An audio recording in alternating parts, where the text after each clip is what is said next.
Hey there, everybody. This is Carol Sanick, and I'm here today with my episode titled Rewrite the Narrative. Tomorrow is Denim Day, the day we wear jeans, not because it's cute, but because a court once decided a woman's jeans were too tight for her to have been raped. Yeah, that happened. And yeah, we're still talking about it. Because rewriting the narrative is the work of a lifetime. This is Carol Sanick. Stay with me.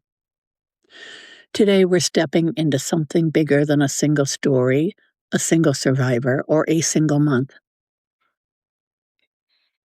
April is Sexual Assault Awareness Month, and April 28th is the national call to rewrite the narrative. Let's start with a story that sparked a global movement. In the 1990s, the Italian Supreme Court overturned a rape conviction because the survivor wore tight jeans. The court claimed she must have helped remove them. Therefore, she must have consented. The next day, women in the Italian parliament showed up in denim. Not as a fashion statement, as a protest, as a refusal, as a collective. Absolutely not. That moment became Denim Day, and tomorrow, April 29th, millions of people will wear jeans to say, "We believe survivors. We reject victim blaming. We rewrite the narrative."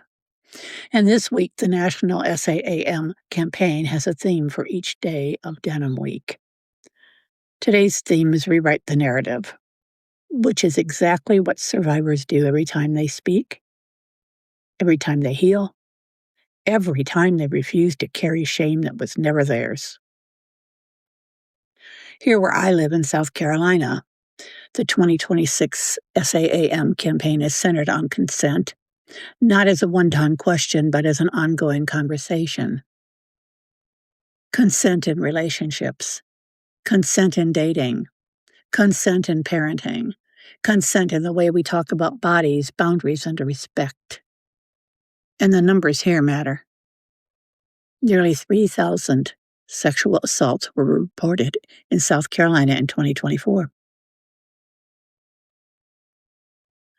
Ready for this one?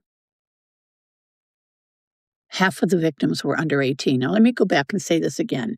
Nearly 3,000 sexual assaults were reported. There's the key word, were reported. So there's a lot of them that weren't reported. Most victims knew the person who harmed them. Most assaults happened in a residence, not a dark alley, not a stranger, not the myth we were raised on. This is why rewriting the narrative is necessary. Because the old one was built on shame, silence, and stereotypes that never protected anyone. And here's where I step into this, not as a commentator, not as a bystander, but as a woman who has lived through transformation. I advocate because I know what survival costs. I advocate because I know how many women carry stories they're never, ever told. I advocate because I know how many mothers hold their children's pain in their own bodies. I advocate because rewriting the narrative is not theoretical for me, it's personal. I advocate because silence protects the wrong people. Being a survivor mom doesn't define the trauma. It defines the strength that came after. It defines the clarity, the boundaries, the voice, the refusal to disappear. Rewriting the narrative means we stop asking, what was she wearing? And start asking, why was he allowed to ignore consent? It means we stop teaching girls to be careful, and we start teaching boys to be accountable. It means we stop whispering and start naming the truth out loud. And it means we stand with survivors, not just in April, not just on Denim Day, but every time the world tries to hand them a story that isn't theirs.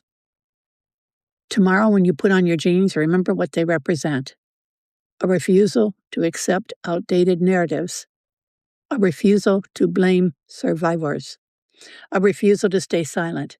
Wear them for the people who can't. Wear them for the people who are still finding their voice.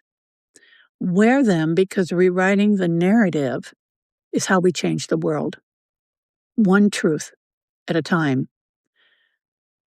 And if you're ready to read the chapters I've already lived, the ones where I had to rewrite my own narrative, my first memoir, The Unforgiven Walk Alone, is waiting for you in the show notes.